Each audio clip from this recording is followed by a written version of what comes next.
Hello friends, welcome to defence matrix. तो कई दिनों से चर्चा हो रही थी कि नेत्र मार्क 2 को लेकर क्या प्रोग्रेस है, क्योंकि नेत्र मार्क 1 को लेकर ये अपडेट आया है कि यहाँ पर गैन-टीआर मॉड्यूल्स जो हैं ये ऐड किए जा चुके हैं और फर्दर 6 एयरक्राफ्ट के लिए एयरक्राफ्ट एक्विजिशन चल रहा है। वहीं पर नेत्र मार्क 2 को लेकर ये मानकर चला जा रहा था कि यहाँ पर डिले हो सकती है, तो इस पर यह अपडेट आया है कि एक कॉन्ट्रैक्ट साइन किया गया है DRDO और AI इंजीनियरिंग सर्विसेज लिमिटेड के साथ, जिसके अंतर्गत जो 6 एयरबस के A321 इंडियन एयरफोर्स ने एयर इंडिया से एक्वायर किए हैं उनको ग्रीन कन्फिग्रेशन में कन्वर्ट किया जाएगा। ग्रीन कन्फिग्रेशन का मतलब सिंपली यहाँ पर यह है कि इस एयरक्राफ्ट को कमर्शियल एयरक्राफ्ट से क्लीन करके पूरी तरीके से बेयरबोन एयरक्राफ्ट बनाया जाएगा, जहाँ पर सारी पैसेंजर सीट हटा दी जाएंगी, कारपेटिंग वगैरह हटा दिया जाएगा, जो कैबिन की पैनलिंग है, इंसुलेशन है, सब कुछ रिमूव कर दिया जाएगा। लिवरी वगैरह हटाकर इसे प्राइमर की स्टेज पे ले आ दिया जाएगा। जैसा कि एक एयरक्राफ्ट जब बनाया जाता है तब होता है, बिना पर्टिकुलर एयरलाइन के रिक्वायरमेंट के हिसाब से मॉडिफाई किए हुए। तो ये बात हम आपको क्लियर कर दें कि ये चीज़ प्रेस रिलीज में भी मेंशन करी गई है कि ग्रीन कॉन्फ़िगरेशन तक ही AI इंजीनियरिंग लिमिटेड द्वारा काम किया जाएगा।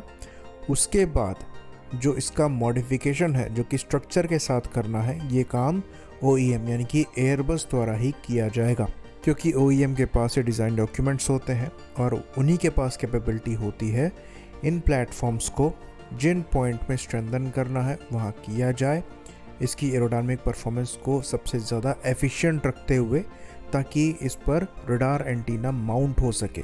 तो यहाँ पर एक प्रोसेस इनिशिएट किया जा रहा है, पर अल्टीमेटली एयरक्राफ्ट का जो मॉडिफिकेशन है ये एयरबस को ही करना पड़ेगा और उसके बाद ये एयरक्राफ्ट रडार के साथ और मिशन सिस्टम के साथ लैस किया जाएगा, जिसकी टेस्टिंग कैप्स DRDO द्वारा करनी स्टार्ट करी जाएगी। इसमें DCPP पार्टनर जो है ये ADSTL है। ADSTL मतलब Adani defence system and technology limited. तो ये भी एक कॉन्ट्रैक्ट साइन हुआ है, जिसके अंतर्गत जो मिशन सिस्टम यहाँ पर बनाए जा रहे हैं इनका integration Adani defence system and technologies द्वारा किया जाएगा, जो कि इस प्रोग्राम में DCPP पार्टनर है, और फिर DRDO के साथ मिलकर ये टेस्टिंग में भी शामिल होंगे।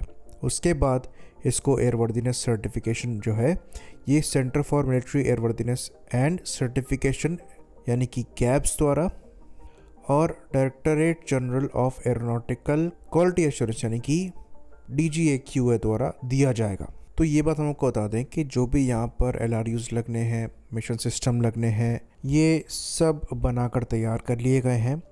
रेडार भी ऑलमोस्ट रेडी है, बस एयरक्राफ्ट में लगना बाकी है।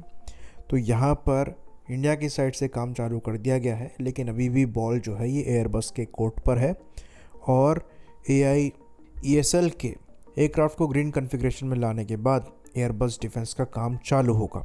उसके बाद ही टेस्टिंग और ट्रायल्स का पीरियड स्टार्ट हो सकता है, जिसको अगेन कंप्लीट होने में 2 से 3 साल का समय लगेगा।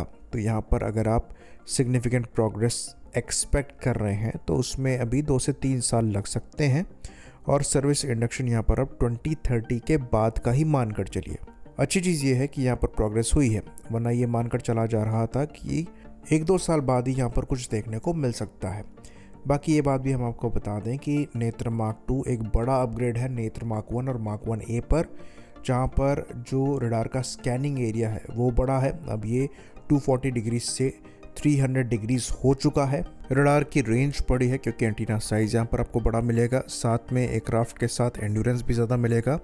अब ये 11 से 13 घंटे का एंड्योरेंस देगा। उसके बाद ये अवैक्स जो है एरियल टारगेट के साथ साथ सरफेस टारगेट्स को भी स्कैन कर पाएगा, जिसके लिए यहाँ पर रडार सिस्टम दिए गए हैं।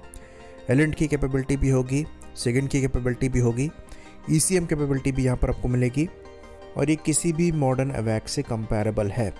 ये चीज़ हमने कुछ ही दिनों पहले भी डिस्कस करी थी कि जो नेटो द्वारा साप के ग्लोबल आई अवैक्स को लिया जा रहा है, नेत्र मार्क 2 उनसे पूरी तरीके से कंपैरेबल होगा और कुछ मामले में इवन आपको बेटर भी मिलेगा। तो मेन रडार यहाँ पर S बैंड की फ्रिक्वेंसी पे काम करेगा, पर नोज में एक X बैंड रडार भी दिया गया है। तो ये काफ़ी एम्बिशियस प्रोग्राम है और इंडियन एयरफोर्स की इस पर नज़र है।